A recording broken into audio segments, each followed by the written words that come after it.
Fala pessoal, tudo bem com vocês? Eu sou Euclides Arruda e está começando o Despluga, o seu programa onde você sai de tudo, desliga, despluga e vem com a gente. Não se esqueça de deixar o seu joinha, curtir o canal, curtir o vídeo, se inscrever no canal. Não se esqueça de compartilhar o vídeo. Tem muita gente que vê os nossos vídeos, curte o canal, mas não se inscreve. Se inscreva no canal, dá essa força pra gente.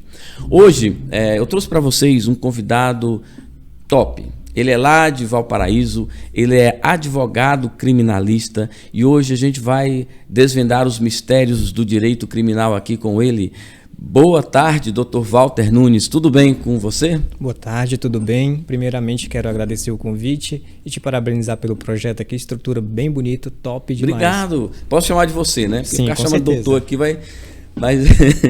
Então, Dr. Walter, como surgiu essa história do criminal na sua vida? Foi antes do curso, já foi depois do curso, foi na juventude? Conta um pouco a sua história pra gente, para que a gente fique sabendo dessa história do advogado criminal. Como surge? Sim, eu tive o primeiro contato assim, né, com direito quando meu irmão estudava para concurso da Polícia Militar. Eu fazia o ensino médio. PMDF, né? Isso. Eu tinha, eu acredito que 16 anos, 17 anos, e ele estudando, eu peguei uma apostila dele, né, e comecei a olhar, curioso mesmo. Aí a apostila tinha 3 matérias, que era direito constitucional, direito administrativo e direito penal. Olhando ali, direito constitucional, achei interessante, só que é uma matéria complexa, né? Direito constitucional é complexo? Sim, naquele momento sim. Ah, tá. Uhum. Aí direito administrativo também a mesma coisa. Não te encantou? Não me encantou. Quando chegou na matéria direito penal, direito criminal, dali os meus olhos já brilharam, né?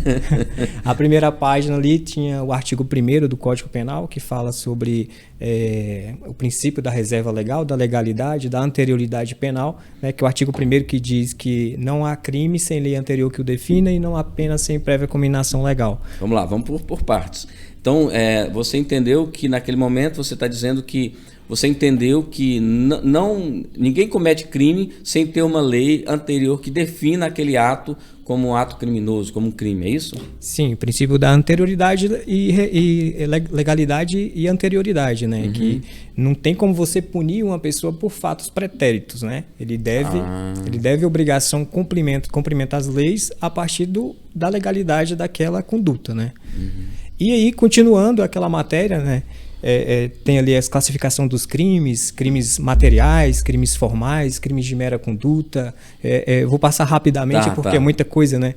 E dessas classificações do crime, crimes impossíveis, crimes perfeitos. Crime impossível? Crime impossível é o crime onde o agente tenta praticar o crime com um instrumento não contundente para a realização, para chegar àquele resultado. É impossível praticar o crime com aquele instrumento. Então, isso. Ele não é eficaz para que aquele crime aconteça com aquele instrumento.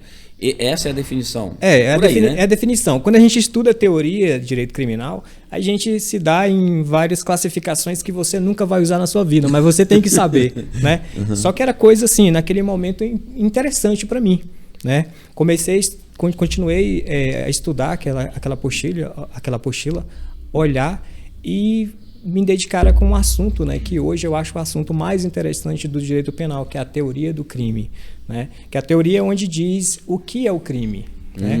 E de acordo com a teoria dominante, teoria dominante do crime, né, que é a teoria tripartite, tem 2 correntes que hoje são as mais aceitas, né, no direito penal, que é a teoria tripartite e teoria bipartite. Como é isso? Teoria tripartite conceitua o crime, na verdade, como sendo um ato típico, antijurídico ou ilícito e culpável, certo? Essa teoria tripartite... Tem que ter três elementos. 3 elementos para se configurar um crime. Exatamente. Por exemplo, um menor de 18 anos, ele não pratica crime, né? Mesmo que ele pratique uma conduta típica, ilícita, só que ele não vai ser considerado culpável. Porque não é antijurídica? Não tem nada a ver? Não. Aí já chegou na questão da culpabilidade. A antijuridicidade é só a conduta descrita na lei, né? E no caso, a antijuridicidade só não vai ter a antijuridicidade se tiver uma excludente de ilicitude, que é estado de necessidade, estrito cumprimento do dever legal, legítima defesa. Isso exclui a a antijuridicidade, que é a ilicitude do fato. Do fato. Aí a questão do menor vai entrar na culpabilidade. Ele não tem culpa, ele é inculpável. Ele é inimputável. Inimputável, isso. Exatamente. Então, essa é a teoria, né, a teoria do crime, e aí tem vários desdobramentos. Aí quando mudando assim um pouquinho do nosso assunto, mas dentro do nosso assunto, quando se fala em maioridade penal, quando querem diminuir a maioridade penal, quer fazer com que mais cedo o cidadão, ou a pessoa, ou o menor seja imputável, é isso? Exatamente, né? Que aí a questão da culpabilidade alcançaria ele, né? Diminuindo a menoridade penal. E ele seria imputável aí no caso. Né? Entendi. A advocacia criminal, ela é apaixonante? Você se considera feliz trabalhando nessa área? Eu gosto muito de falar sobre o direito criminal, né? Existem várias teorias e isso, né? Você pega um outro profissional, a gente vai discutir um caso, né? Isso aqui você pode fazer isso aqui, a estratégia pode ser essa, não, pode ser essa também, entendeu? Então, existem muitos doutrinadores nessa legislação?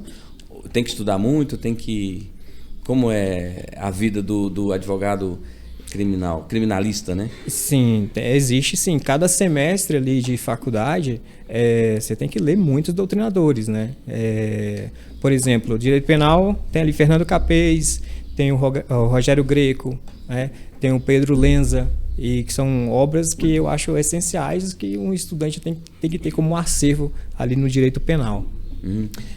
Casos complexos. Existem casos complexos, assim, no caso de alguém que foi acusado de um crime, mas às vezes algum advogado diz, não vale a pena atrás porque a família é muito pobre, ou porque é um caso que o advogado acha que vai perder. Existem esses casos ou não?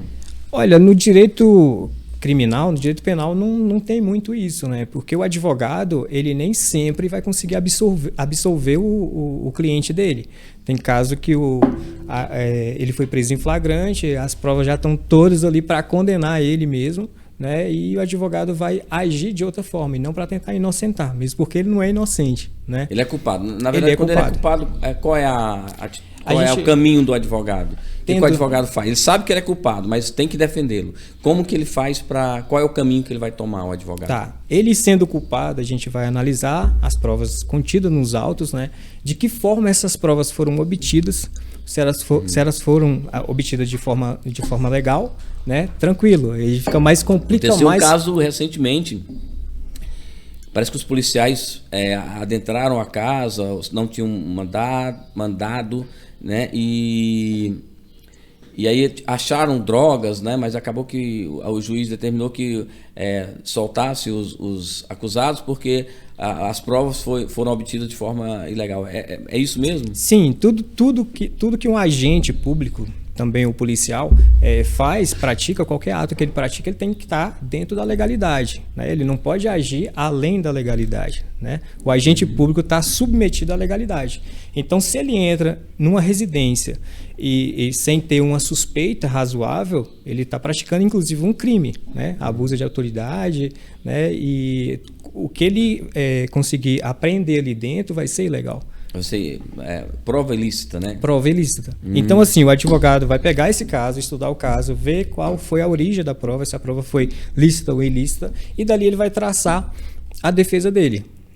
Entendeu? Então, vai tentar enquadrá-lo, esse cliente, em algum artigo, em alguma brecha que a lei vai dar para poder conseguir a soltura ou considerá-lo inocente ou considerá-lo, sei lá, que a lei não possa alcançá-lo, é isso? Sim, mesmo ele sendo culpado, né, o advogado sabendo, até mesmo o juiz, se ele souber suspeitar que ele é culpado, não vai poder condenar, porque as provas foram obtidas de forma ilegal. Então, a única saída é a absolvição mesmo. Existem casos em que os advogados criminalistas, eles valorizam o seu passe, ou seja, às vezes o caso nem é tão complexo, mas o cliente procura o advogado e o advogado fala, isso aí é muito difícil, você infringiu esse artigo, essa lei, você vai pegar 30 anos, né? Sei lá, estou dando... Mas tentando dizer que o caso é muito difícil para valorizar o passo, ou isso é é uma coisa que é gerida pela OAB? Como é essa questão? Pois se o cliente chega, né, contando a sua história aí para o advogado for com essa intenção aí, eu acho que o cliente vai sair fora, né? Porque o cliente quer se sentir seguro, né? O advogado passa uma tranquilidade para ele, né? Não prometer nada, né? Porque advogado não pode prometer nada, porque senão acaba colocando a própria segurança dele em risco, né? Então, quando chega um cliente com um problema grave, né? Eu já sou bem transparente no meu caso, eu sou bem transparente, falo o que pode acontecer, o que não pode acontecer e o que eu posso conseguir. Entendeu? Mas você não promete nada. Você só diz, isso aqui a gente vai por esse caminho, você mostra o caminho para ele, a gente vai por esse caminho porque... Sim. O que acontece, Euclides?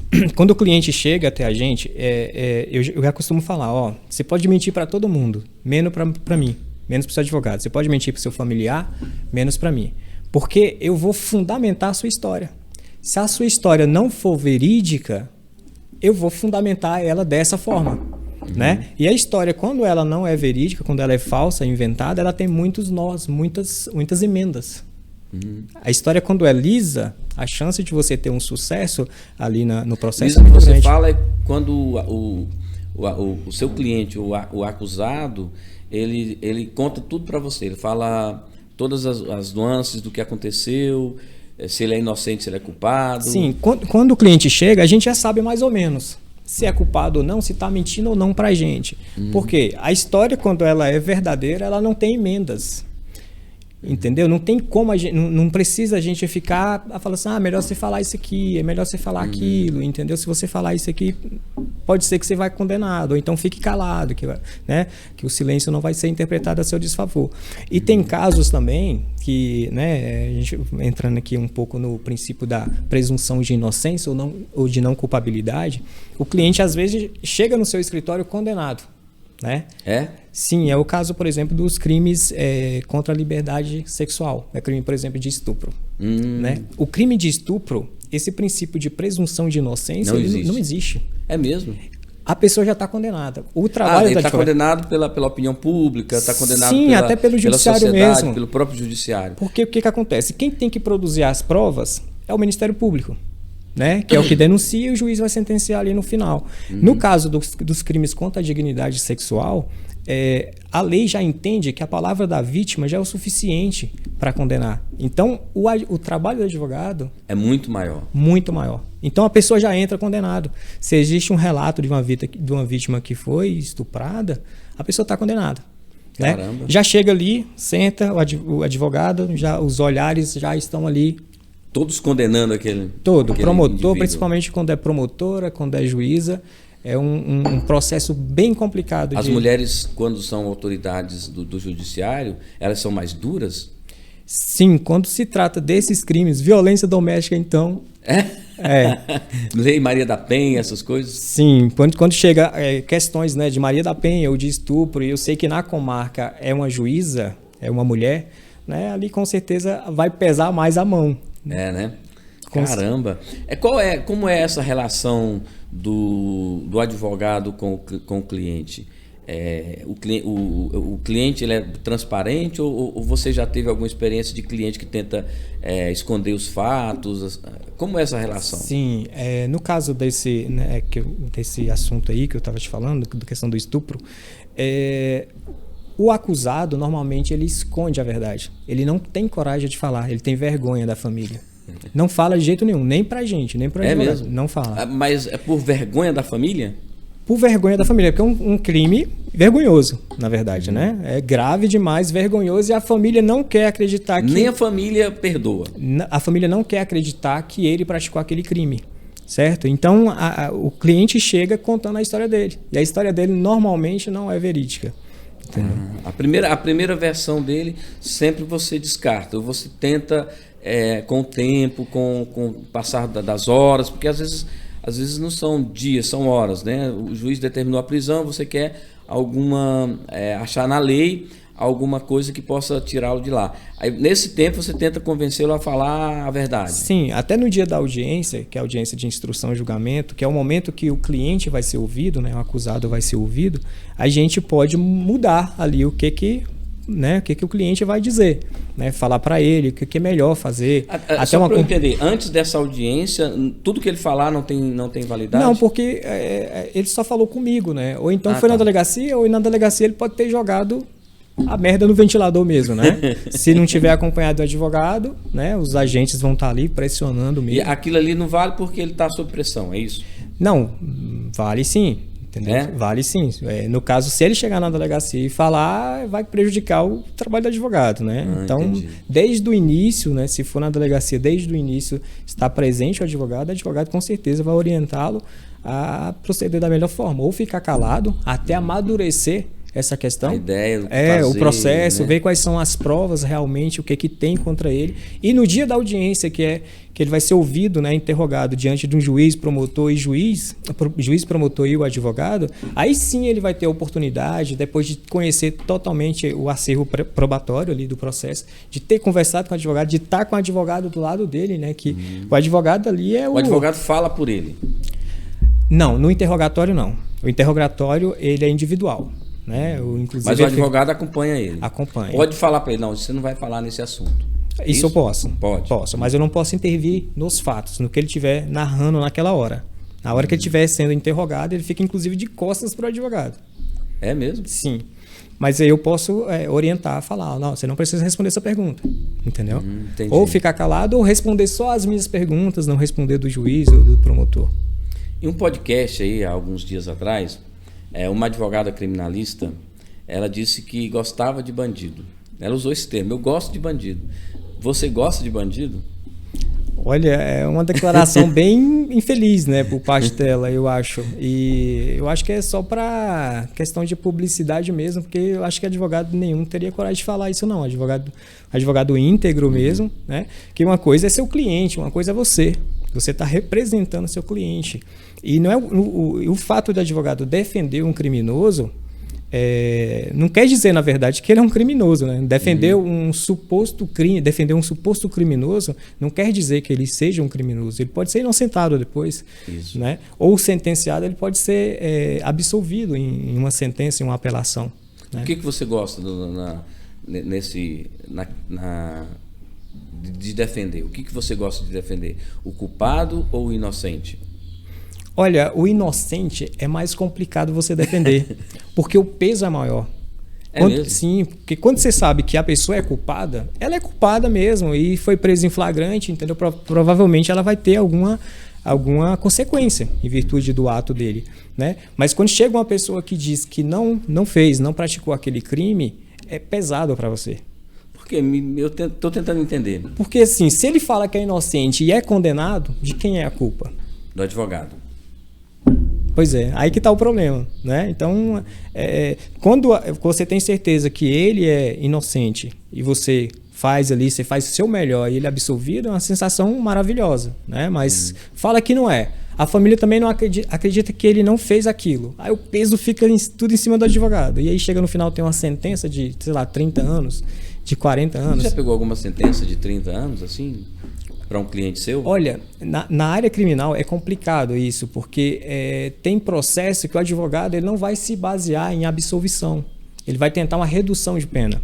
Né? Você já sabe que ele é culpado e aí ele vai ser condenado. Então ele vai ser condenado a 30 anos. Vou tentar baixar isso aqui para 5, para 10. Sim, ele vai ser condenado. Então, assim, a sua defesa vai ser outra. Né? Existe essa falácia aí de que advogado fulano de tal nunca perdeu. Isso é mito, isso não existe. Mito? Isso é mito. Né? O advogado, por exemplo, da área trabalhista, que atua por parte do empregado, é um advogado que ele tem que ostentar ganhos de causa. Colocar ali pelo menos 99% das causas tem que ser ganhas mesmo, porque ele está pelo empregado e a legislação trabalhista ela é protetiva. Protetiva? O que quer dizer? Sim, ela protege o trabalhador. Entendeu? Então, verdade. Se o advogado ali numa expectativa, né, num direito que o seu cliente te procurou e você, na expectativa, você leva aquela situação para o juiz e no final das contas você tem um pedido improcedente, aí sim é vergonhoso. Mas na área criminal... A área criminal é corriqueira. Se você pega seu cliente, ele vai te pagar, você vai fazer o serviço, ele sendo condenado ou não, você fez seu trabalho. E a advocacia, o advogado, Euclides, ele exerce uma função de meio. ele não exerce uma função de resultado. Isso quer dizer o quê? Que quando você contrata um advogado, você está contratando o serviço dele como se diz, o conhecimento dele e não o resultado. Como um cirurgião plástico, por exemplo, você vai fazer uma cirurgia, se eu quero minha orelha assim, eu quero meu nariz assim, e com o advogado não. O advogado, ele atuou ali, prestou o serviço, ele já concluiu o serviço dele, independente do resultado. Né? Conta um caso concreto pra gente. Caso concreto? Caso concreto que eu falo assim, você tentou o máximo, ele foi considerado inocente, foi considerado culpado, ou ele ia pegar 30 anos, você conseguiu reduzir para 5, para 10, para 15. Conta um caso concreto aí para a gente ter noção de como funciona. Você já participou do tribunal do júri? Bom, caso complexo, né, que eu, na verdade, me surpreendi. Eu peguei uma vez que era de quadrilha de assalto a banco. Né? Nossa! Meu cliente com outros aí, vivia indo para os estados para explodir caixa eletrônico, né, e roubar o dinheiro, né, furtar o dinheiro ali. E aí o que acontece? Ele foi preso, né, na comarca de Valparaíso. Ele já tinha roubado vários bancos, né, aí pelo Brasil afora, e ele foi preso e foi levado para Goiânia, para a DEIC, que é uma delegacia especializada. E ali ele foi, de todas as formas, coagido a falar, né, o que aconteceu. E ali acesso com o advogado era mais complicado, né? A advogada que dá com marca para ir para Goiânia para ver, aí você chega lá, aí as regras para ver seu cliente são diferentes, né? E tem todo um impedimento, um obstáculo grande para acesso do advogado com o cliente. E o que aconteceu? Esse inquérito ocorreu tudo na DEIC em Goiânia, e o processo foi julgado em Lusiânia. E aí ele foi preso em Valparaíso, mas por que ele não foi julgado em Valparaíso? Ele foi julgado em Lusiânia. Ele tinha cometido a polícia... porque ele cometeu vários crimes em várias partes do estado, né? Exatamente. E em Goiânia, como é uma delegacia especializada, ele foi levado para lá para apurar melhor essa situação, né? Só que ali passaram por cima de vários direitos deles. Né? Na ânsia de condená-lo, acabam por... Exatamente. Violar os direitos dele, aí ele acha uma brecha dentro da... E foi o que aconteceu, né? No caso, tinha muitos acusados. Eu era advogado somente de um. Tinha vários outros advogados dos outros, né? Supostos criminosos. E ali a gente fez a defesa narrando justamente esse vício, né? No conjunto probatório. E a juíza, para minha surpresa e para surpresa até da família do meu cliente, né? Porque eu falei para a família dele que ele provavelmente... É um caso difícil e que provavelmente ele seria condenado. Né? Porque o policial era Força Nacional. Força Nacional foi lá, o policial falou muito bem, detalhadamente e tal, tudo. E no final foi uma sentença absolutória. É mesmo? Eu fiquei surpreso. Que bom, que bom para você. Eu fiquei surpreso. Mas que ruim para a sociedade, né? Porque ele parou de cometer delitos? Mas assim, Euclides, essa questão aí ruim para a sociedade é o seguinte: o advogado ele garante o seu direito. As suas garantias, né? A parcialidade do advogado, na verdade, é a garantia da imparcialidade do juiz ou de um delegado ou do promotor. Entendeu? Alguém tem que ser parcial ali. Você está do lado do seu cliente para tentar... eu estou tentando entender o que você está falando. Tá, né? olha... Para tentar mostrar para o promotor, para o juiz, que eles não podem ser parciais. Eles não podem ser parciais e tem que respeitar a legislação. Se a legislação diz que a prova tem que ser colhida dessa forma, seguir esse procedimento, tem que ser esse procedimento. Né? Aí a gente esbarra novamente no princípio da legalidade, que o agente não pode atuar além da lei, tem que ser dentro da lei. Hoje se fala muito, você está falando aí sobre ter a lei, crime tem que ter uma lei que anteriormente defina, tudo isso que a gente está conversando aqui. O que você me fala sobre a tal da liberdade de expressão, que também é um tema que é muito falado hoje, que as pessoas se preocupam muito com isso. Você acha que as pessoas, na sua opinião, né? Não estou falando para você, eu quero que você dê a sua opinião como advogado, né? A liberdade de expressão, ela é ilimitada, limitada? O que você entende por liberdade de expressão? Olha, a liberdade de expressão, né, como direito individual, direito fundamental do artigo 5º, ela, como os outros direitos, né, é nenhum direito absoluto. né? Então, não é absoluto. Não, nenhum direito é absoluto. O princípio da legalidade, ela tem especial importância no nosso ordenamento jurídico, porque a gente veio de um período ditatorial, né? A nossa Que foi o período da ditadura militar. Isso. E aí a nossa Constituição, a nossa democracia, ela é prematura. Ela nova. Nova. Entendeu? Então, esse princípio da liberdade de expressão está na Constituição e também está na Convenção Internacional dos Direitos Humanos, né? Então, o Estado é uma garantia do indivíduo de que o Estado não vai persegui-lo. Essa é a ideia do princípio da liberdade de expressão, né? Só que nenhum princípio é absoluto. Isso se esbarra o quê? Qual que é o limite do... Sim, qual é o limite? O limite é a lei. Sim, a partir do momento que você exerce tranquilamente sua liberdade de expressão, manifestação ou opinião, você pode falar sobre tudo, né? Só que isso não pode servir para você cometer crime, né? Porque esbarra em outro princípio. Eu estou tentando entender como uma pessoa comete crime falando, né? Só isso. Tá, se você xingar alguém, por exemplo, sim, você está se manifestando. Aí eu estou ofendendo alguém, né? Sim. Não é um crime de ação pública que eu quero dizer. Crime de ação pública? Sim. Um crime que o Ministério Público possa processar alguém. O ofendido geralmente é que ele vai entrar... Os crimes contra os agentes públicos, eles são crimes de ação pública condicionada. Então, quem vai processar é o Ministério Público. Entendi. Entendeu? Quando se trata de agente público, se você ofende a integridade, por exemplo, do presidente, quem vai fazer a representação é o ministro da Justiça e o Ministério Público vai processar. Diferentemente da questão... Do pessoal, né? Que é a gente mesmo que tem que correr atrás. Tá, entendi. Alguém pode ser preso? Por crime de opinião? Sim. Em regra, não. Porque os crimes contra a honra, por exemplo... são crimes que você pode ser, no máximo, conduzido à delegacia. Você é conduzido à delegacia, assina um termo circunstanciado de ocorrência e você é liberado. Mas não tem auto de prisão, não tem nada. Você é conduzido, né? E aí vai marcar uma audiência, né, no juizado de pequenas causas, o crime de até 2 anos. É crime financeiro? É crime para pagar para o réu, se for condenado, pagar uma indenização, pagar... Veja bem, normalmente esses crimes, quando é da primeira audiência, nem existiu denúncia. Não existiu denúncia. Ele assinou um termo se comprometendo a comparecer em juízo e ali em juízo ele vai conversar com o Ministério Público. O Ministério Público pode oferecer uma proposta a ele. Ele aceitando aquela proposta, ele não vai ser processado. Né? Então não chega nem a ser processado. No caso de crime, né, injúria, difamação, calúnia.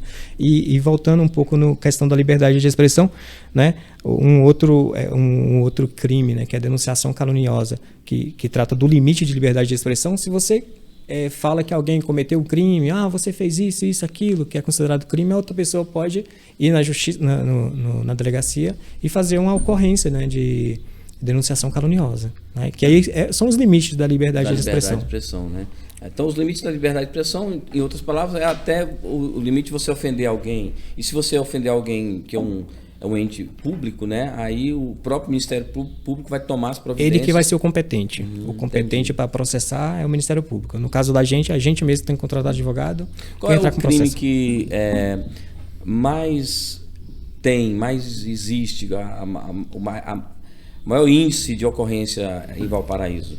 Tá, eu acho que é em Valparaíso e aqui também, né? É o caso do furto, roubo e tráfico. Tráfico? Sim. Em Valparaíso eu acho que a maioria dos meus casos... Você já pegou algum caso? Sim. Tráfico. Conta pra gente um caso. A maioria dos meus casos é caso de tráfico de drogas. Traficante. Mesmo. Isso.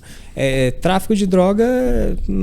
Normalmente a polícia prende em flagrante e tal, e aí a gente vai, né, trabalhar na questão do vício probatório, né? Do vício probatório, como é que ele foi ouvido. Porque geralmente quando a polícia pega em flagrante, ou prende em flagrante, vai estar com todos os elementos ali, né? O objeto... Sim, o trabalho inicial do advogado, né, nessas questões aí é a liberdade do cliente, né? Então a primeira coisa que ele vai fazer é tentar liberar ele. Revogação de prisão... habeas corpus. Não deixar ele dormir na cadeia. Não deixar na cadeia, né? No máximo, passar um final de semana. Já aconteceu com você, de você deixar o preso passar o final de semana? Olha, eu querer deixar, né? Foi não depende força do advogado, né? Foi força maior, né? Eu costumo dizer que o cliente paga o advogado não paga o juiz, paga o advogado, né? Pagar o juiz é diferente, né? Mas assim, eu tive um caso recente agora de tráfico, que o meu cliente, desde a menoridade dele, ele vem cometendo crimes, né? Inclusive tráfico, roubo, furto. Tinha uma ficha corrida gigante. E aí ele foi preso por tráfico de droga.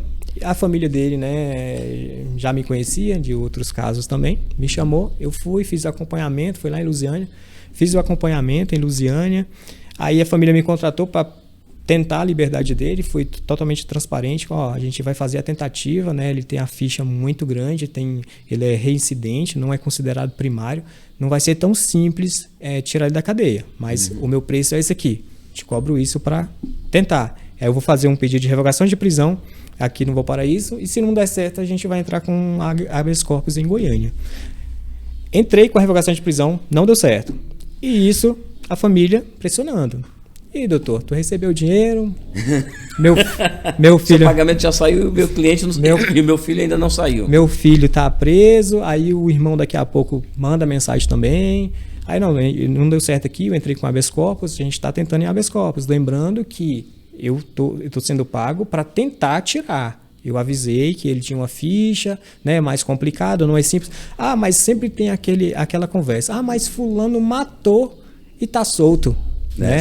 Sempre aponta para outro crime, né? Aí é uma questão, Euclides, que eu acho interessante que teria que mudar no Brasil. Né? Que é essa divergência de decisões. No Brasil, por exemplo, o juiz de um estado decide de uma forma, o juiz de outro estado decide de outra forma. E aquilo acaba prejudicando o serviço do advogado. Porque o advogado, doutor, mas fulano conseguiu tirar. Da jurisprudência? Onde entra a tal da jurisprudência? A jurisprudência em si, ela não tem o teor de vincular um juiz. A jurisprudência normal, né? O juiz do desembargador, o ministro do STJ, por exemplo, decidiu nesse sentido. Aquilo ali não vincula o juiz de primeira instância. O que vincula são as súmulas. Só que para chegar a ter uma súmula, vai ter que ter vários julgados. E nisso, várias pessoas foram, na verdade, prejudicadas, porque um juiz de um lugar decide de uma forma, um juiz... Entendeu? Então, assim, não existe o limite. Qual que é o limite da atuação do juiz? Né? Realmente, é uma boa pergunta, né? Sim, o artigo 312 do Código Penal, direito criminal é apaixonante, você me perguntou, e realmente é porque tem muita coisa. Tem muitas possibilidades. Muitas possibilidades. O artigo 312, por exemplo, ele fala quais são as condições para uma pessoa ser presa preventivamente. Né? Garantia da ordem pública, garantia da instrução criminal, da aplicação da pena. Né? São vários requisitos taxativos e que um só preenchido justifica a pessoa ficar presa. Só que, por exemplo, garantia da ordem pública. O que é a garantia da ordem pública se, por exemplo, o réu é primário? O que fundamentou? Por que o juiz fundamentou a prisão dele sobre a garantia da ordem pública se ele é primário? Aquele réu seria um risco à ordem à sociedade. Pública, à sociedade. Exatamente, mas por quais elementos que o juiz entendeu isso? Entende? Isso é difícil. Mas quem municia o juiz é o Ministério Público, né? É o Ministério Público. Só que tem coisas que eu acho injusto. Né? Então, assim, como é que eu vou justificar para o meu cliente se eu mesmo tenho um cliente que cometeu um homicídio e está solto e tem um outro cliente que cometeu um homicídio e está preso? Como é que eu vou explicar isso para a família? É porque o juiz, ele tem, como se diz, o livre-arbítrio, né? O livre-arbítrio não é essa palavra, Não, dá na cabeça dele, vou deixar isso aqui preso sobre o fundamento de garantia da ordem criminal, da ordem pública, ou garantia da aplicação da lei penal. Ele coloca essa aí e pronto, e aí? O advogado vai recorrer, né? Vai entrar com Dá mais trabalho para o advogado. Dá mais trabalho para o advogado. Sempre há um caminho na legislação brasileira, sempre há um recurso. Olha, no Brasil tem vários recursos, né? Justamente para evitar o erro, né? Porque nós somos seres humanos, né? E também somos corruptos, na verdade, né? Acho que é da cultura do ser humano também errar. Nós erramos. Então, o recurso ele é imprescindível, é necessário. Existe ali uma sentença, você não concorda com aquela sentença, da forma que o juiz valorizou aquela prova. O juiz ele não falou nada sobre isso. Eu mostrei isso aqui, ele não fez, então eu vou apelar. eu vou apelar. Então, os juízes leem os casos ou são os assessores? olha, é uma questão complicada para eu responder, mas toda a advocacia sabe que tem muitas coisas que seria, na verdade, de competência do juiz. Quem faz é um servidor, um analista, um estagiário mesmo, né? Então, isso... Mas continua no seu raciocínio. Isso acontece mesmo. Então, o que acontece? Você recorre, o seu cliente ali foi condenado em primeira instância. Você recorre, apela no caso, né? Vai para Goiânia, no meu caso. Aqui vai para o TJDFT. E ali validou a condenação, confirmou a condenação. Aí tem como você ir para o STJ ainda. Só que os argumentos, eles mudam. Você não pode recorrer sempre com o mesmo argumento. Né? Então, a primeira vez foi condenado, o juiz da prova, que é o juiz de primeira instância, você pode atacar as provas até a segunda instância. Depois de segunda instância, você não pode falar mais nada de prova. Você pode atacar... Acabou. Acabou. Assim, as provas... Exauriu. Né? Não pode... Está consumado aquele ato. Está consumado. Né? Transitou em julgado as questões das provas, em segunda instância. Né? Em terceira instância, seria o STJ, né? E o Supremo. Você vai ter que discutir alguma O Supremo Tribunal coisa. Federal, ele entra em questões criminais ou só em questões constitucionais? Não, em questões criminais também. Seriam os recursos extraordinários, né? O que envolve a competência do Supremo, em qualquer matéria que tenha repercussão e que caiba o recurso extraordinário, o Supremo tem que analisar. Ser ouvido, né? Tem que ser ouvido. Entendi. Você falou que defendeu um cidadão que ele era recorrente em cometer crimes, né? Desde cedo ele cometia crimes de tráfico. Você acha que essa questão ela é incurável? Quando a pessoa entra para o mundo do crime, ele não tem mais salvação, ele não tem mais, não se pode mais recuperar o cidadão que está ali? Como? Boa pergunta. Antes eu vou terminar a história dele. Tá. Entrei com revogação de prisão, não consegui. Entrei com habeas corpus, não consegui. Família, né, em cima, impressionando. Chegou no dia da audiência, eu já estava, na verdade, totalmente desacreditado. Né? E você também estava desanimado, né? Porque desanimado, sim. Eu imagino. Desanimada. E na Tô audiência... lutando aqui, o negócio não sai. Na audiência em que ele seria ouvido, ali durante a audiência eu estava fazendo um esboçozinho. Né? Ele tem filho, tinha trabalho fixo, né?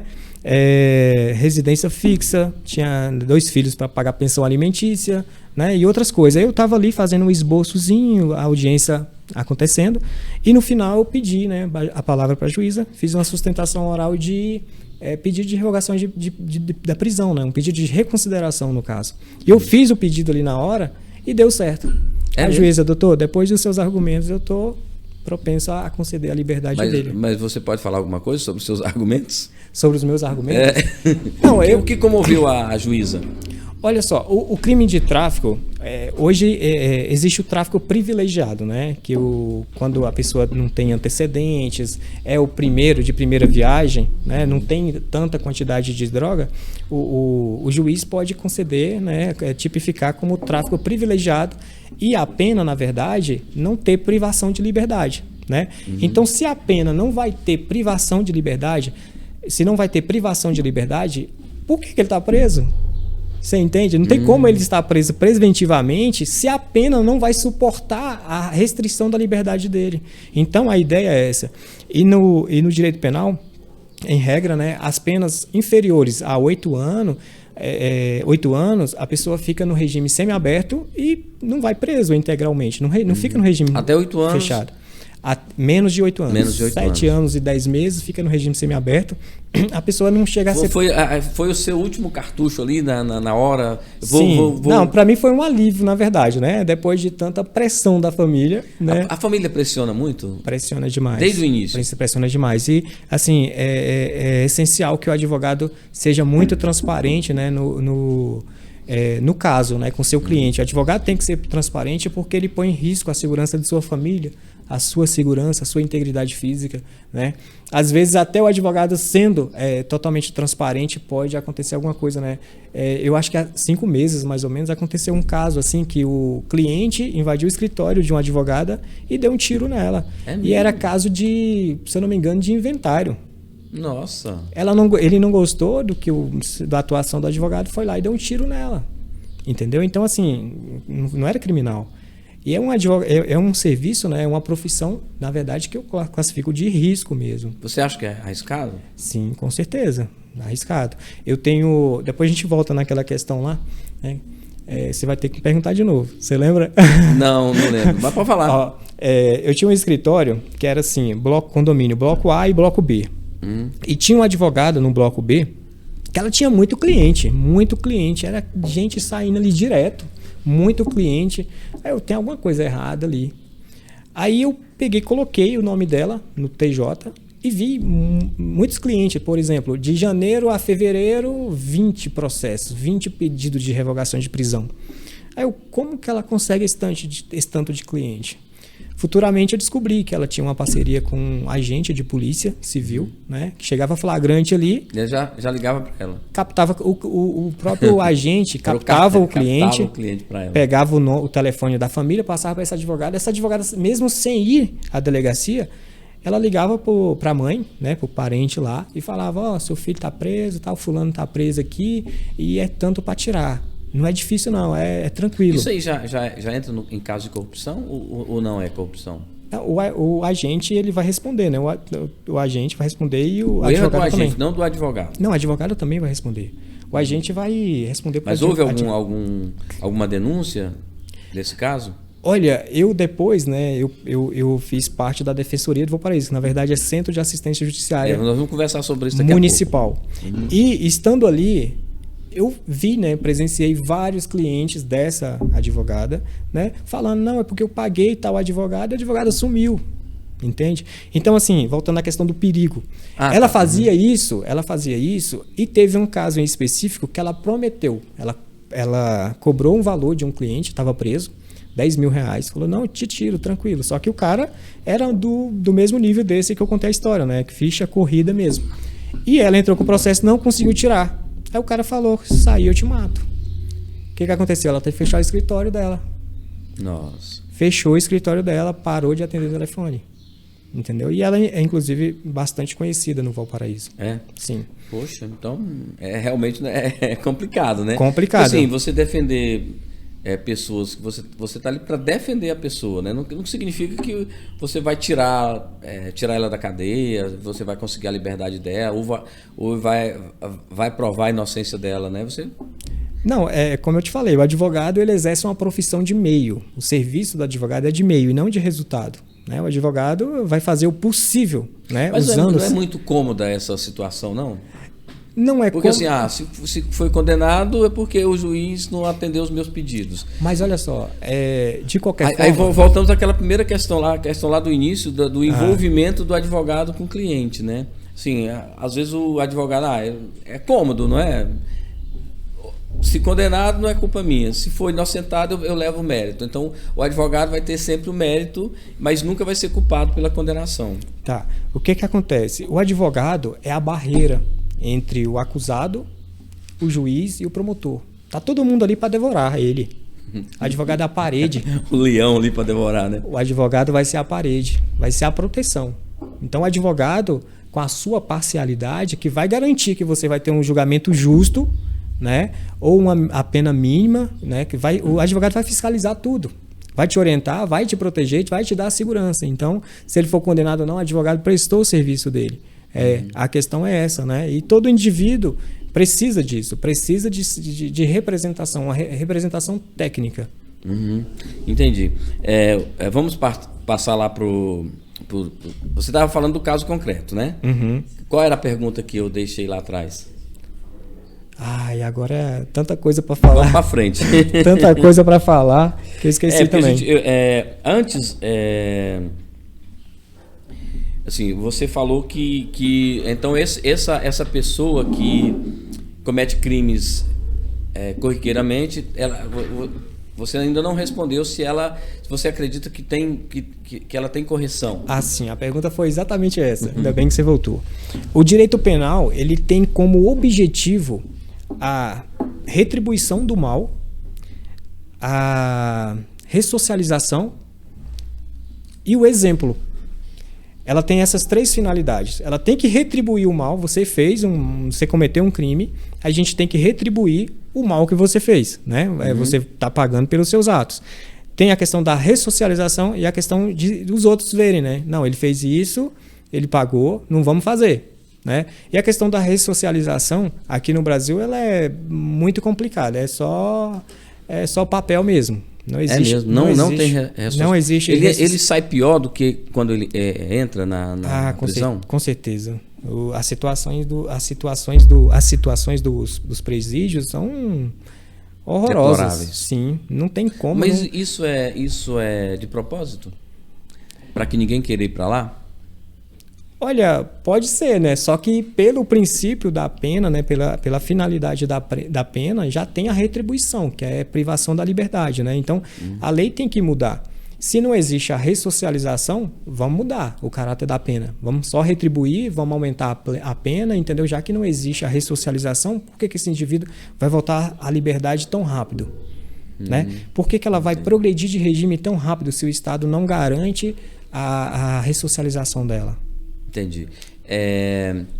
Você acompanha filmes, séries sobre direito?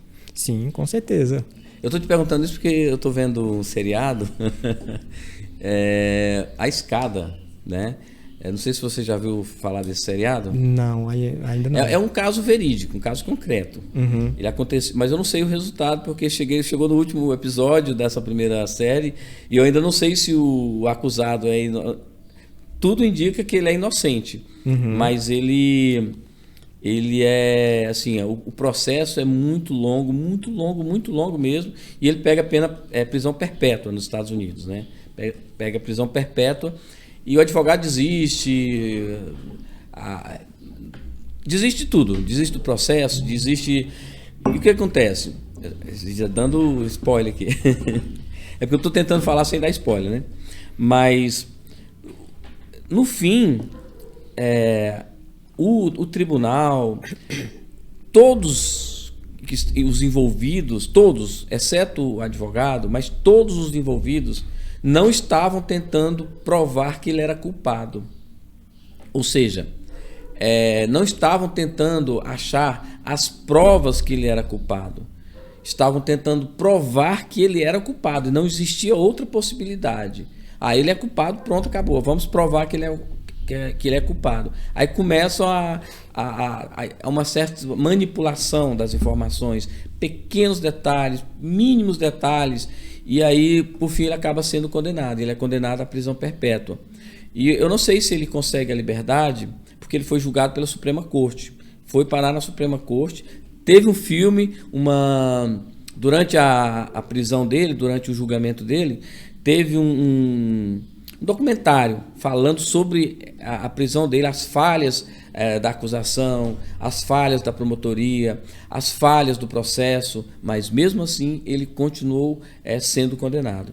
Então, assim, você se inspira, assim, às vezes em alguma coisa? Isso motiva você? Como é a sua relação com esses casos de cinema, de série? Sim, com certeza. Motiva muita gente, né? Esses casos assim, da gente querer mesmo fazer. Nossa, eu quero fazer melhor, eu quero trabalhar mais, eu quero ter mais sucesso, né? E a advocacia é muito isso, né? Quando você tem um cliente satisfeito, esse cliente vai te indicar para muita gente. Né? O que o cliente busca quando ele procura um advogado, assim? Ele procura exclusividade, né? Às vezes o cliente não tem nem tantas posses, mas ele se desdobra ali, faz junta a família, uma reserva, junta todo mundo, faz uma vaquinha vamos lá. E contrata um advogado particular, né? Aqui eu quero não desmerecer a defensoria, né, que desempenham um papel. A gente vai falar sobre a Defensoria Pública. Importantíssimo aqui, mas o advogado, com certeza, ele vai prestar um serviço exclusivo para o cliente, né? E o advogado tem que prestar esse serviço, é o mínimo que ele tem que fazer mesmo, né? De estudar todas as nuances do processo e fazer uma defesa... Aí ele fala com toda pompa, né? Eu tenho um advogado, né? O meu advogado. Sim, é isso. E o advogado, ele tem que merecer isso. O advogado tem que ser uma pessoa idônea mesmo. Não, eu faço isso mesmo, entendeu? Vamos fazer isso. A gente vai conseguir essas causas, né? Lembrando que nas outras causas, sem ser criminal, isso é tranquilo. Na causa criminal não dá para você prometer nada. Mas a criminal é a mais... ela é mais complexa por conta do que você falou sobre o risco, sobre o perigo, sobre lidar com certo tipo de clientes. Euclides, a gente está tratando de liberdade da pessoa. É um bem, tirando a vida, eu acho que é o mais importante, né? Você considera? A liberdade. Né? Quando você perde a liberdade, você perde tudo. Vamos falar um pouco sobre a Defensoria Pública. Eu sei que você já exerceu... Defensoria Pública, eu não sei o termo que usa, né? Mas você foi advogado da Defensoria Pública de Valparaíso, né? Como é isso? Como o advogado entra para a Defensoria Pública? Tá. Defensoria Pública. No caso, a Defensoria Pública, a Defensoria mesmo, propriamente dita, só existe em alguns estados no Brasil. A Defensoria Pública, ela tem que progredir muito ainda para chegar, por exemplo... engatinhando. Exatamente, para chegar no nível, por exemplo, daqui do Distrito Federal, né, do Rio de Janeiro, que a Defensoria tem uma atuação e tem uma organização, uma estrutura muito boa. Né? Nos outros lugares não existe essa estrutura da Defensoria.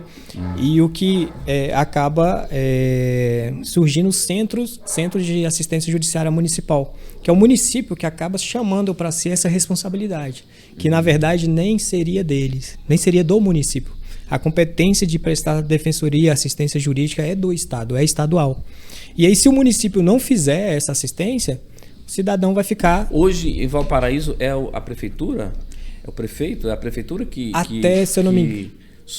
subsidia, né? Até 2016, era a prefeitura. Existia lá o Centro de Assistência Judiciária Municipal. Eu era coordenador dali, tinha 4 advogados.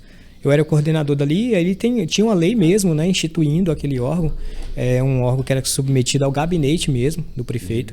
E a gente acessava a defensoria, né, trabalhava na defensoria através de licitação. A gente fazia uma licitação pública, licitação normal mesmo, né, qualquer advogado poderia participar. E ali eu fiz essa licitação, participei dessa licitação, fui coordenador, e ali a lei já falava, né, quais casos que a gente podia atuar. Sim, é uma curiosidade minha. Vocês podem escolher os casos, quem determina os casos que vocês podem atuar e como é isso? Como é que se define? Não, esse caso é da defensoria ou depende das posses do acusado? Sim, no caso do Valparaíso, a lei exigia uma renda menor que 2 salários mínimos. Né? Então, o acesso ali, que o primeiro contato que o assistido da defensoria tinha, o que a gente verificava eram as posses dele, realmente, né? O quanto que ele ganha, se ele tem realmente ou não condição de pagar um advogado particular. Não tendo, a gente continua o atendimento. Ali a gente vai ver a demanda dele e ver se... Mas assim, às vezes eu estou fazendo papel de advogado, né? Às vezes a pessoa até tem posse suficiente para pagar um advogado, mas não era mais cômodo se ele economizasse esse dinheiro para um processo mais caro, talvez, lá na frente?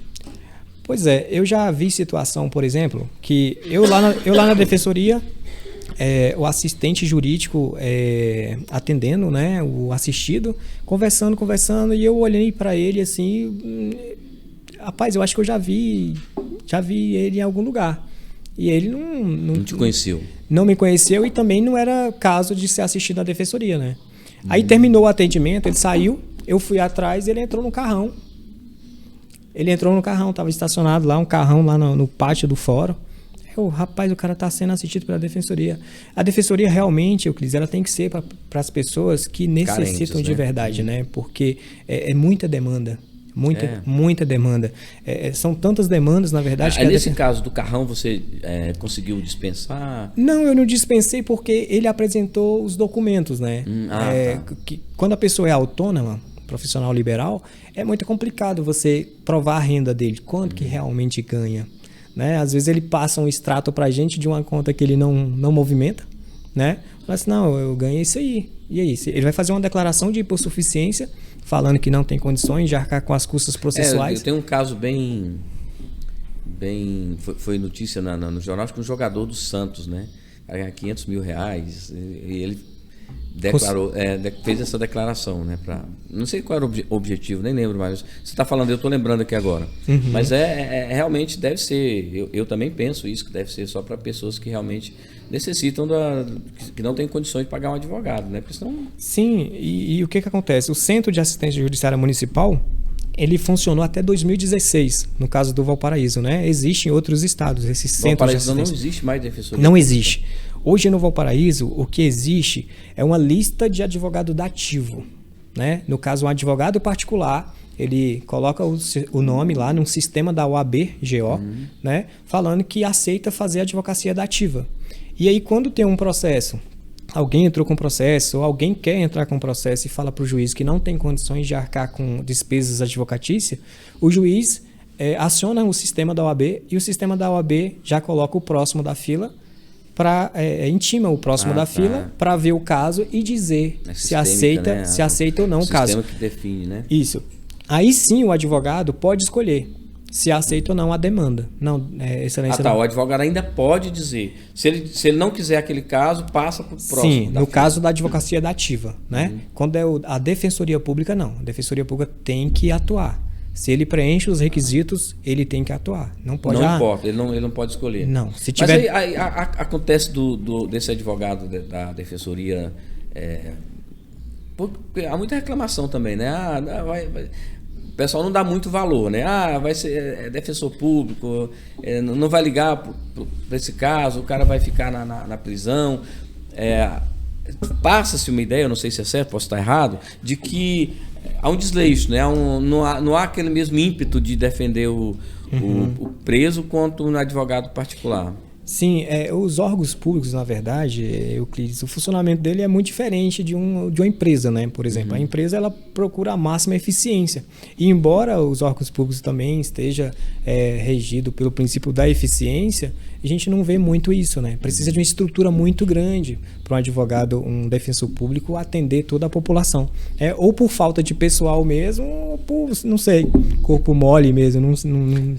Como que uma pessoa que é necessitada, que realmente não tem condições, pode procurar? Como começa? Quais são os passos que ele tem que dar para achar um advogado ou dessa lista ou da defensoria? Tá, hoje, né, por conta dessa pandemia aí, os fóruns estão todos fechados, né? Aqui tanto no DF como lá no Goiás, tudo do mesmo jeito. Tudo, o contato é digital. Você tem que ligar no fórum, eles vão te passar um número de WhatsApp, falar o que você pretende e dali começa o atendimento, né? Preciso de um advogado que eu quero entrar com ação de alimentos, por exemplo. Aí a juíza vai fazer um despachozinho, vai mandar para o sistema da OAB. Quem paga esses advogados? Advogado dativo. Inclusive... Não, quem paga? Sim. Inclusive, Euclides, é um modelo que eu acho tão interessante que, na verdade, prescindia da atuação da defensoria. Se fosse... Olha só, se o advogado particular, ele coloca o nome ali numa lista para atender um cliente, né? Ele vai ter todo o contato do advogado da ativo, às vezes até melhor do que o da defensoria, né? A questão da remuneração, quem paga é o Estado, daí o juiz pode arbitrar os honorários por ato ou no final do processo, e ali o advogado vai procurar receber os honorários, né? Vai ter que entrar. Mas o Estado paga mesmo? Entrar com requerimento. Olha, no Goiás é um pouco demorado, né? Quando o advogado tem muitos processos dativo e já todo ano ele dá entrada, todo ano ele vai receber, entendeu? Só que para quem está começando, vai levar um pouco de um susto, na verdade, né? Porque ele vai fazer um monte de processo, vai atuar em um monte de processo, vai dar entrada e vai receber daqui 4 anos, entendeu? Nossa, então é um investimento, na verdade, porque eles fixam os honorários do advogado em base numa moeda chamada UHD, né? Cada UHD, se eu não me engano, é R$250. E aí o juiz fixa, né? Fixa, né? O valor. Esse processo aqui, o advogado atuou dessa forma, fez tantas petições, aqui vai ser, sei lá, 10 UHDs. entendeu? E com o outro, o advogado faz ali o requerimento e no final ele recebe. Quando você trabalhava, quando você é escalado nessa lista, tem algum caso que você já ganhou? Ou conhece algum caso assim grave que a defensoria tenha prestado um bom serviço e a causa foi ganha? Aí a gente entra naquele mito, né, de advocacia. Advocacia de família, trabalhista, civil, não tem isso, né? Tipo, o advogado vai receber ali a demanda, a expectativa do cliente dele, ele vai entrar com o processo, ele vai ganhar. Não vai perder. Um processo de alimentos, por exemplo, como é que o advogado vai perder? Não tem como perder. Entendeu? Então, essa questão de desempenhar ali uma sentença favorável, né, que é mais complicada, provável ou improvável, vai ser na área criminal mesmo. E a área criminal é o que eu te falei, né? Vai depender muito da história, das provas. A gente entra nessa seara novamente aí. Alguém me falou uma vez que, por exemplo, o tribunal do júri e mesmo a defender alguém acusado, né? Muito teatro. Você também vê dessa forma, assim, quem atua melhor, o promotor, quando ele é um bom promotor, é aquele que atua bem, o advogado, quando ele é um bom advogado, é aquele que faz uma atuação que leva o júri a chorar. Esses advogados, esses promotores é que levam a vitória? Qual a sua opinião? Olha, advogado mesmo, criminal, propriamente dito, é esse advogado do júri mesmo, né? Que ali, ele tem um poder de persuasão muito grande. Ele está trabalhando ali com juiz leigo, do juiz de fato, né? E não com um juiz de direito. Os juízes ali, eles não prestaram concurso. Então, o advogado pode chegar ali e convencer mesmo, ter uma oratória boa, né? Uma persuasão boa e convencer os jurados, são 7 jurados, a dar ganho de causa para ele, né? Então, tem isso sim. Você já participou de algum? Eu já participei, não participei muito de tribunal do júri, mas já participei. Inclusive estou com um agora, tribunal do júri, caso de homicídio, que o tribunal do júri, ele só é contra os crimes contra a vida. Contra a vida. Eu, por exemplo, não conheço nenhum advogado que trabalhe só nessa área do direito criminal. Né? Não, só trabalho nos crimes contra a vida.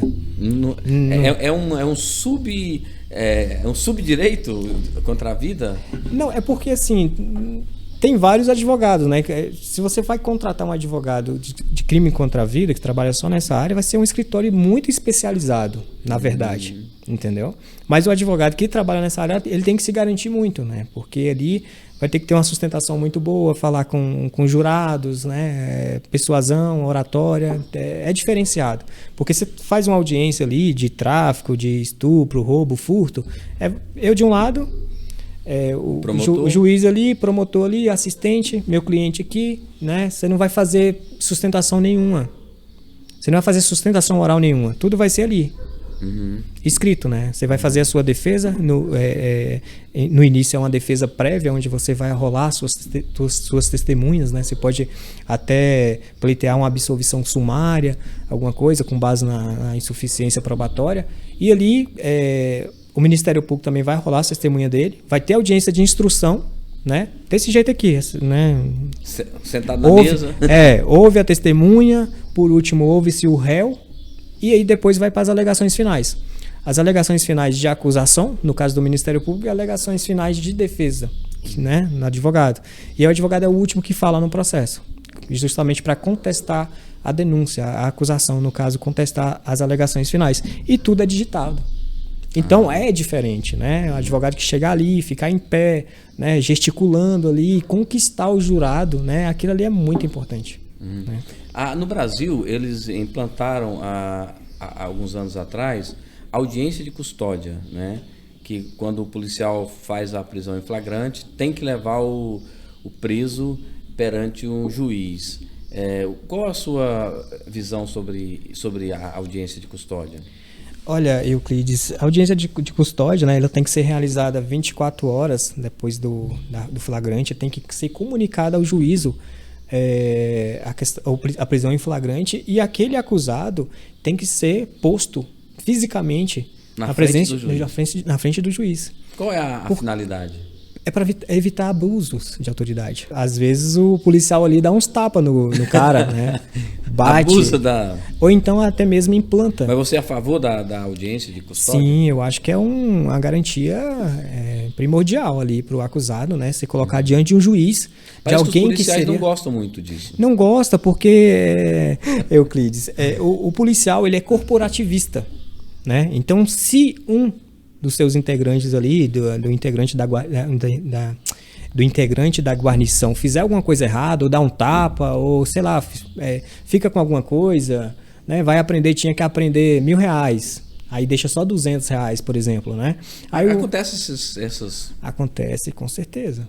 Teve um caso mesmo que foi de tráfico. Eu tava num lugar comendo alguma coisa à noite, né? Uhum. Num barzinho, né? Pra não falar barzinho. O telefone toca. O telefone toca.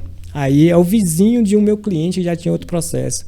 Dr. Walter, a polícia tá aqui, invadiu a casa de fulano.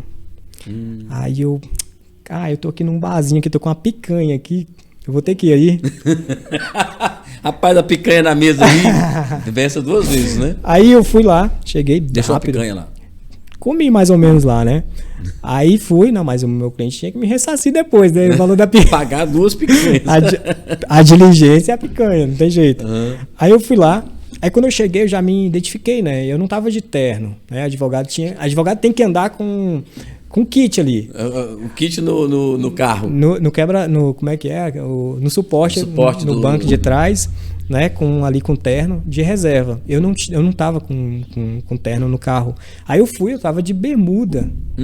Aí eu cheguei ali, me identifiquei de longe. Quase que leva uns tapas também. À noite, você imagina, né? Aí eu cheguei ali, de longe, mostrei meu AB aqui. Boa noite, senhor policial. Sou advogado, Dr. Walter, tudo bem? Eu vim aqui para acompanhar o procedimento, a diligência aí. Aí ele, doutor, só um momento que a gente vai chamar o responsável, o comandante aqui da operação. Aí esse policial entrou, demorou para voltar e tinham várias viaturas lá fora, né? Ele demorou para voltar. Eu estranhando, eu cheguei mais perto da porta, né, para saber o que estava acontecendo. Aí quando ele viu que eu estava entrando, ele voltou. Aí falou assim, doutor, espera mais um pouquinho aí. Aí eu falei assim, não, eu quero participar da diligência aí. Se tá ocorrendo alguma coisa aí na casa, eu quero participar, eu quero ver o que tá acontecendo, né? Eu sou aqui um fiscal do meu cliente e um fiscal aqui também da atuação da polícia, né? Para resguardar, inclusive... A integridade física. A integridade física e até mesmo a atuação de vocês. E, Euclides, quando a gente vai numa diligência dessa, a gente tem que ir preparado. Porque o agente público, ele age... tem um princípio, né, na administração pública que é chamado princípio da presunção de veracidade. Então, o agente público presume-se que o que ele fala é verdadeiro. Eu, como advogado, eu tenho o meu mistério privado, exerço uma função pública, mas é uma atividade privada, né? Sou advogado, né, privado, embora exerça uma função pública. Eu chego ali, eu dou de cara com o advogado, se o advogado com o policial, se o policial quiser abusar da autoridade comigo, como é que eu vou me defender? Então, quando a gente vai nessas diligências, normalmente a gente vai com a caneta espiã. Mesmo? Sim, ou então com outro advogado, justamente para um dar suporte para o outro, né? Como os policiais fazem. Os advogados, eles têm esse temor mesmo de existe esse tipo de abuso no Brasil? Assim, o que você está falando para mim é novidade? É novidade. Mas existe abuso de autoridade. Eu não falo com relação ao preso, mas eu estou falando com relação ao advogado. Né? Sim, existe muito, viu, Euclides? Teve um caso, se eu não me engano, foi em Aparecida de Goiânia, tem 1 ano mais ou menos, que o advogado estava num estacionamento e os policiais estavam numa diligência ali com, acho que era morador de rua, alguma coisa. E o advogado ali interviu, né, perguntou o que estava acontecendo, por que os policiais estavam agredindo o morador de rua.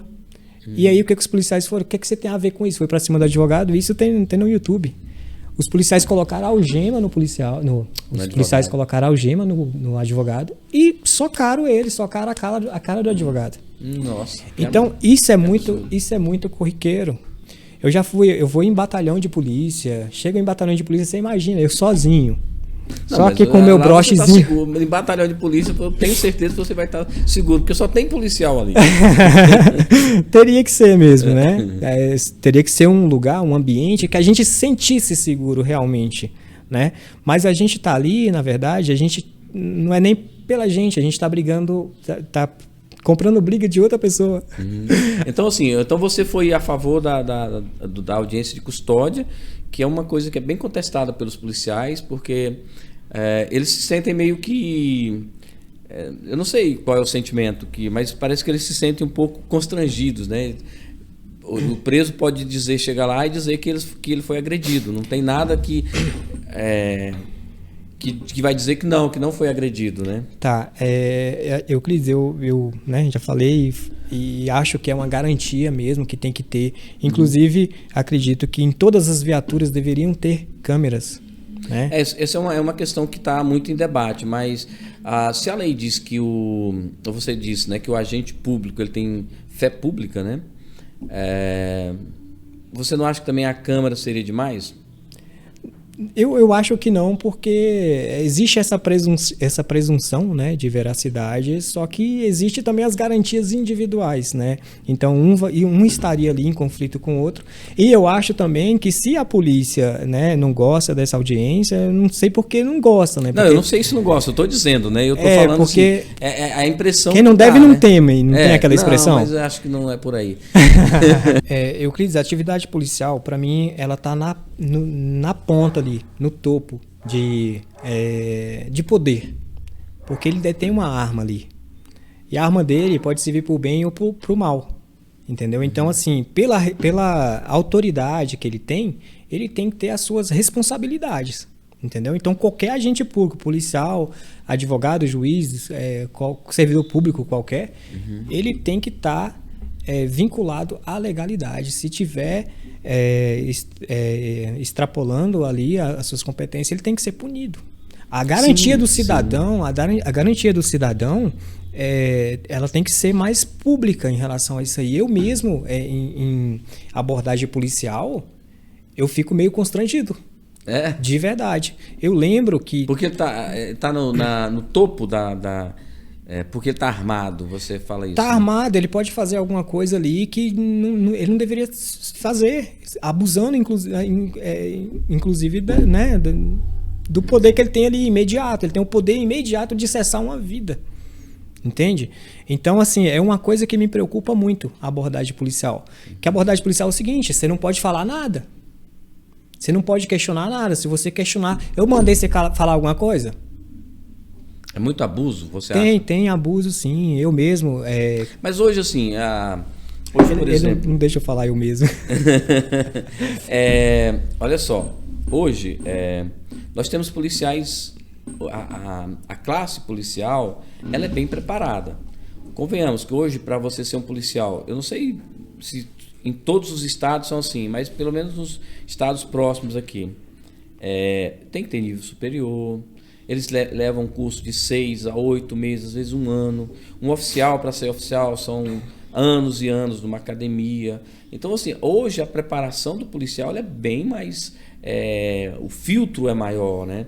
Então, claro, se você for comparar com outras profissões, a profissão do policial, ela é que talvez seja a que menos dê problema, né? Porque quando dá problema, sai no jornal. Porque ela é muito evidente, né? Ela é muito... Então, você não fica sabendo do médico que erra, do advogado que erra, do sei lá, de qualquer profissional. Mas do policial, se ele errar, a sociedade fica sabendo. Então, eu acho que hoje a evolução é muito maior. Mas mesmo assim, você ainda acha que ainda tem que ter mais filtros dessa ação policial? Veja bem, atualmente aconteceu aquele caso lá dos PRF, né? Sim. Que jogou a bomba lacrimogênea dentro do porta-mala, fechou com um indivíduo lá dentro. Foi uma infelicidade dos policiais, né? Mas assim, eles têm que responder. Eles têm que responder. Eles têm que responder, né? Eles cometeram um excesso. E o excesso tem que ser punido, sim, né? Porque é policial que está sujeito a errar, né, que não tem que ser punido. Todos são iguais perante a lei, né? Exatamente, tem que ser punido. Né? E você imagina, numa situação dessa, isso foi filmado. E se não fosse filmado? o que esses policiais iriam passar como a verdade? Você entende? O Estado tem que dar ferramentas para o cidadão se proteger, inclusive contra o Estado mesmo, né? As leis existem para a gente, administrados, né? Ser regulado, e o Estado a restringir a atuação do Estado. O Estado tem que ser limitado, o poder do Estado. O Estado não é soberano totalmente, ele tem que obedecer às regras. A gente está no Estado democrático de direito. Então o Estado tem que estar também, tem que respeitar também as normas, tem que respeitar também as regras. Então, se o Estado, né, ali o Todo-Poderoso tem que respeitar, por que o policial não tem que se submeter à legalidade? Então, excesso, né? Excesso todo tem que excesso ser, é condenável. Tem né? que ser punido sim. Qualquer área, né, tem que ser punido sim. O policial, ele tem que ter o poder dele lá. Eu acredito sim que, inclusive, essas decisões aí decisões atuais do STF, não considero tão importante para a sociedade, né? De, por exemplo, tem suspeita de tráfico ali, aí o policial invade, não tem tráfico, mas tem instrumento de outro crime ali, entendeu? E ali a pessoa não pode ser preso, né? Decisão agora, recente. Não pode ser preso por conta de indícios de outro crime. Isso eu acho um absurdo. Certo? Entendeu? Invadiu para procurar um crime, achou indício de outro crime. Poderia... Sim, hoje não pode, é né? flagrante, né? Mas o STJ, foi STF, não me recordo, entendeu aí que se entrou na residência com o suposto flagrante de tráfico de droga, mas lá encontrou objeto de receptação, por exemplo, de outra coisa, mas não achou nada de droga, o cara não pode ser preso? Absurdo. Aí sim é um absurdo. Entendi. Você se considera um progressista? Você é conservador? Qual a sua linha de entendimento? Rapaz, eu me considero conservador, né? Eu sou de uma família cristã, né? Eu fui batizado na Igreja Católica. Minha mãe cuidava da igreja. Você é do estado da Bahia, né? Sim, eu sou do estado da Bahia, do interior da Bahia. Os assistentes aqui estão interferindo aqui na entrevista. Então você é da Bahia, né? Sim, eu sou de Santa Maria da Vitória, perto de Bom Jesus da Lapa ali. Sou baiano do interior. Mas não tem sotaque. Do interior da Bahia não tenho sotaque nenhum. Inclusive, o povo daqui pergunta como é que você é baiano. Você não fala nada, não fala manhã, não fala painho. Mas esse sotaque, esse sotaque carregado é mais do litoral da Bahia, não do interior, né? Eu morei na Bahia 10 anos, vim pra cá com 10 anos, eu não convivi com ninguém lá que falava desse jeito, né? Que baiano fala. Falar arrastada. Mas continuando aí a questão da minha ideologia política, né? Eu vim de uma família cristã, minha mãe cuidava da igreja católica lá da Bahia, eu fui batizado na igreja católica também, né? Depois a gente veio pra cá. Eu tive contato com a igreja evangélica, né? A religião evangélica, e hoje eu sou evangélico, né? Ah, você é evangélico? De qual é a sua igreja ou denominação? Eu sou da Assembleia de Deus, Congregação Madureira. Rapaz, essas igrejas de congregação, segundo o nosso... teve um entrevistado aqui que falou que era bem rígido lá, não podia nem namorar. Pois é, mas isso aí eu acho que é mais assim, de antigamente mesmo, que a mulher tinha que usar saia longa, não podia se depilar, essas coisas assim, né? Eu acho que isso não tem muito isso hoje. Acabou essa eu acho que questão, sim, né? Não tem mais. Hoje tá liberado na igreja. Sim, na minha congregação Madureira, que eu acho que é a primeira, né, da Assembleia de Deus. Madureira por quê? Porque lá é da cidade de Madureira, no Rio de Janeiro, né? Você me pegou com essa pergunta aí, viu? É porque eu conheço Madureira no Rio de Janeiro, né? Eu não sei se é porque a sede é lá, né? Eu sou da congregação Madureira, eu sei que é uma igreja, assim... É uma linha. Bem rígida, mais rígida né? mesmo, né? E eu acho que a igreja tem que ter uma certa formalidade mesmo. A sua esposa você conheceu na igreja também. Pode mandar um alô para ela ali. Graças a Deus, minha esposa é um presente de Deus para mim, né? Que legal. Nasceu na igreja, foi criado na igreja. Eu estou muito contente pela educação que ela tem, pela criação que ela tem. Legal. Dr. Walter, estamos chegando aqui ao final da nossa conversa, né? Espero que os nossos espectadores, né? Eu tenho certeza que aproveitaram bastante da sua sua fala, dos seus exemplos, de tudo que você falou aqui. Foi muito proveitosa a nossa conversa e eu quero te agradecer e deixar a câmera ali disponível para você falar o que você quiser para fechar o nosso papo. A gente falou aqui sobre muitas coisas, né? Muita coisa que a gente teria que conversar ainda, né? Em relação à atividade policial, eu quero deixar claro aqui, meu irmão é policial também, ele faz parte dos oficiais aqui, né? Da Polícia Militar do DF, né? PMDF, né? O senhor também é policial. Eu Claro claro que, né, o que a gente conversou são exceções. Sim, claro. Como em qualquer profissão, né? Em qualquer profissão existe. Tem juiz que vende sentença, né? Tem advogado ruim, que é advogado que fica com o dinheiro do cliente, se apropria do dinheiro do cliente. E assim, como em qualquer profissão, né? Eu quero deixar aqui claro que respeito muito a instituição PMDF, inclusive queria entrar na Polícia Militar. Quando eu comecei a ter contato com o direito penal, fiquei apaixonado. Para mim era terminar ensino médio e fazer concurso da PMDF também, para seguir o meu irmão. Entendeu? Então, todo o meu respeito à PM, da PMDF, aos policiais aí. Tanto a PM quanto a Polícia Civil também, né? Sim, todo mundo.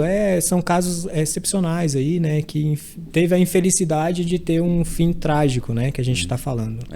São exceções básicas, né? Sim, e para finalizar, eu agradeço demais o convite. Gostei demais de estar aqui, de participar desse programa aqui, desse projeto seu. E mais uma vez te desejo muito sucesso aí. Obrigado.